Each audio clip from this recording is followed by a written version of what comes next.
Sabi ko sa kanila, mamayang hapon pa ata yung aksyon.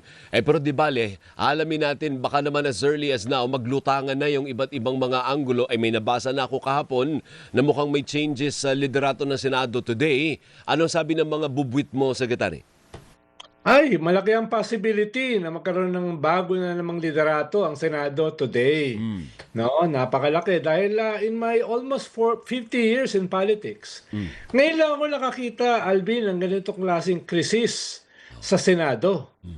Biro mo pa nagbabasa ka ng mga international newspaper, New York Times, Washington Post, papapanood mo sa BBC, CNN, Al Jazeera, Bloomberg, etc. Makikita mo pinagtatawanan yung ating Senado. Biro Kakahiya. mo, may mga pictures nung naghahabulan sa Senado, may pictures nung alleged na barilan, paglusob, no? Tapos yung iyong Senate President, araw-araw nagpe-press con, nagpe-Facebook, no? Siguro mga 3-4 times a day.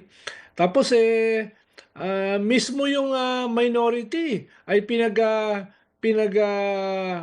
ah, pinagdudahan na kasama dito sa nangyaring barilan. So, ito yung pinakamatindi na krisis na nakita ko ng ating Senado. Kaya hindi nakakagulat na magkakaroon ng pagbabago sa liderato today dahil mahalaga yung araw ngayon eh. Dahil ngayon dapat simulan yung impeachment as a trial court, no? So, yan ba ay masisimulan? No? Kaya iba't ibang senaryo yung nag-unfold kung sakaling makakaroon ng leadership change sa Senado today. So sino raw? Sino ang sabi ng bubwit mo? Sino maaaring pumalit kay Senate President Alan Peter Cayetano? Babalik ba si Soto o may bagong pangalan? Actually, hindi naman bago. Balik ka Senate President lang. Ang tingin ko, ang balita ko, Alvin, as we talk ngayon, ay nagpapatuloy ang negosasyon. Mukhang hindi natapos ang mga negosasyon last night. So nagpapatuloy siya ngayon at malaki ang possibility yung negosasyon kung sino ang papalit ay matatapos ngayong tanghali. Ang lumalabas ng mga pangalan, medyo marami-rami, hindi lang dalawa. Tatlo yung lumalabas na pangalan. Of course, si dating Senate President Tito Soto. Ikalawa ay medyo lumalabas din yung pangalan ni Mig Subiri. No? At ikatlo, lumalabas din yung pangalan ni Win Gatchalian. Pati si Gatchalian kasali rin.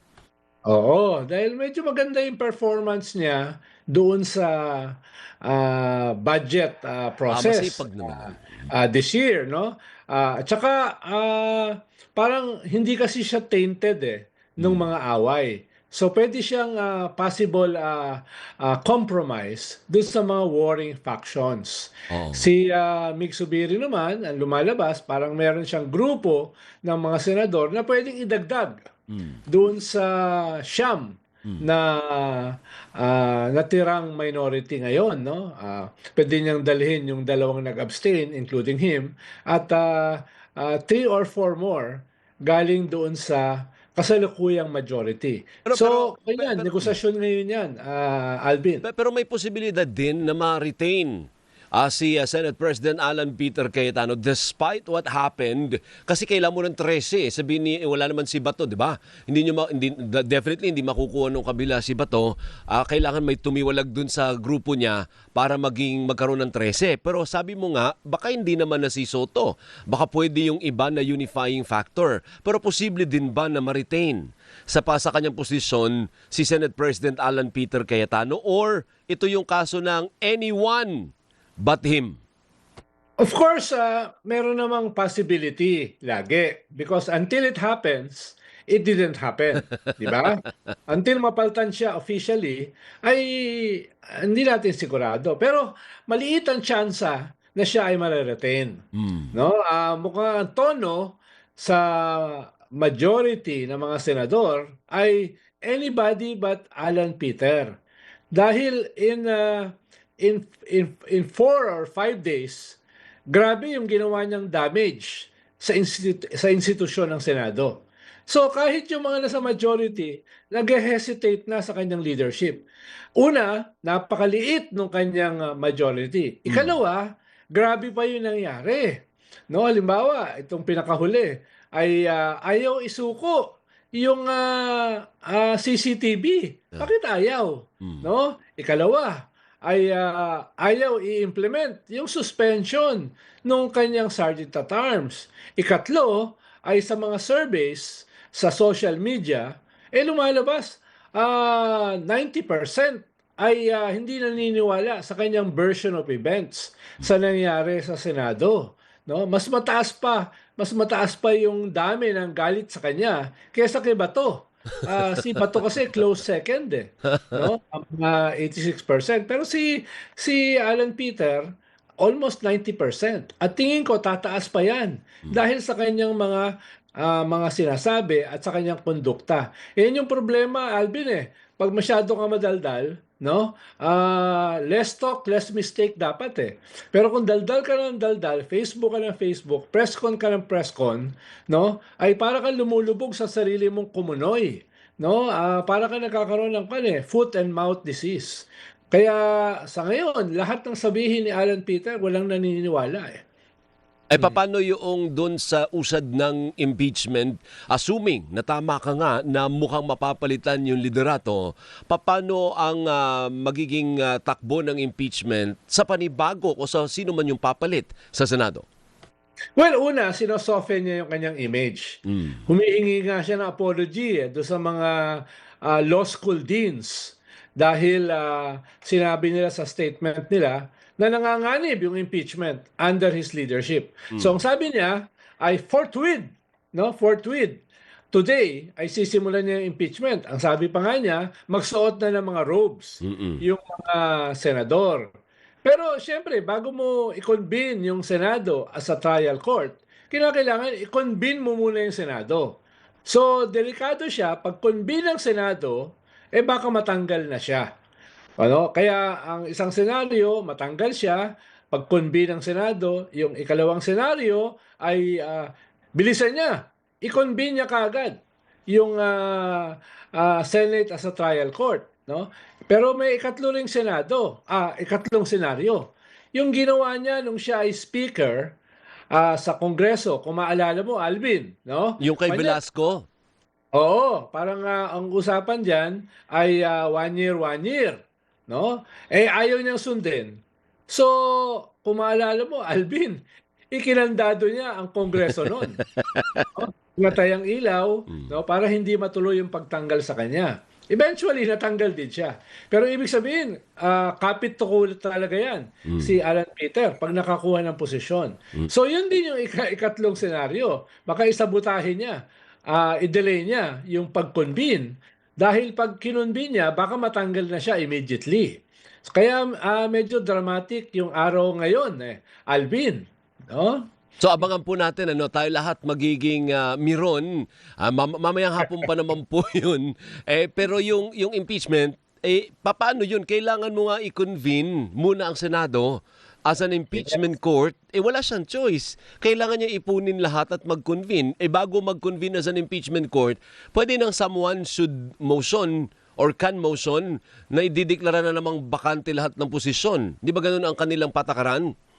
Yes. Ang problema, Alvin, dahil yung ganyang klaseng sitwasyon sa Senado, kahit mapalitan siya, baka mapalitan siya ng isang thin majority.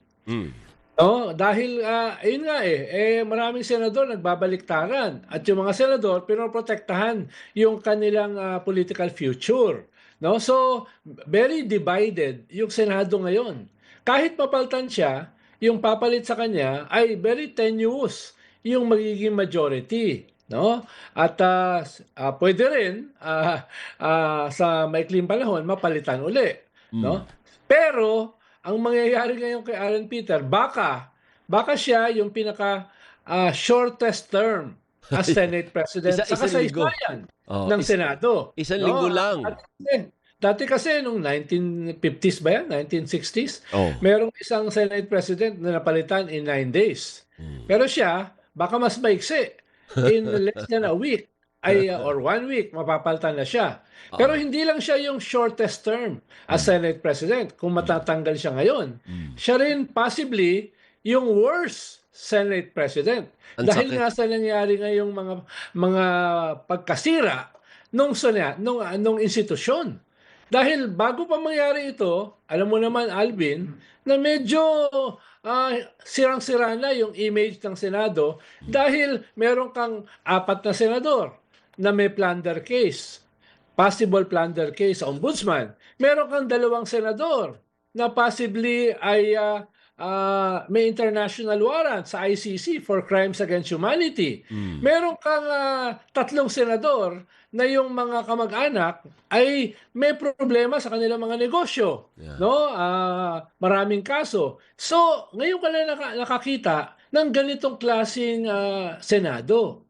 At lalo na nitong nakaraang 5 araw, nakita natin na itong mahina na Senado ay lalo pang gumuguho. Parang pulbos na nga, Alvin eh. Oo. Interesado ako doon sa consensus. Kung totoo man na nakakakuha ng consensus si Senator Migs, edi 9 sila plus 2 sila, 11 yun. Sino sa kabila ang mahihila niya papunta sa kanila? Hindi natin sigurado dahil nga nagne-negosasyon pa ngayon eh. Pero I'm almost sure na mapapalitan na si Alan Peter with a new Senate presidency. Parang ang negosasyon na lang ngayon ay kung sino. Yung numero nandyan na, pero yung kung sino ang pinagdedebatihan pa ngayon. So Hindi yan tatlo. natapos kagabi. No? So tatlo, si Soto, si Zubiri, o si Gatchalian. Yes. Wala ka- Siguro kung pag-uusapan natin parang bingo, Oh.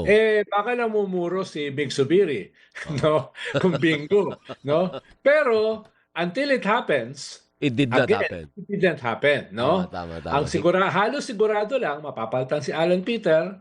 Ikalawa ay pinag-uusapan pa kung sino papalit. At ikatlo, may iba't ibang senaryo kung paano to mag-unfold. Pwedeng immediately palitan siya sa pag-convene or pwedeng i-delay niya yan, no? By whatever means, or simulan na kagad yung impeachment as a trial court. Dahil pag nasimula na yung Senate as an impeachment court, no, ay baka siya yung magdikta ng narrative. At ikalawa ay baka ma-delay yung pagtanggal sa kanya. Okay, No? sige. So, abang po tayo ha. Today is the day. Magabang po kayo mamayang hapon yan. Iinit yan ha. Maraming salamat, boss. Mabuhay ka. Thank you. Salamat din, Alvin. Si Secretary Ronald Llamas po yan, isang political heckler / political analyst, political animal. Lahat na may political meron siya.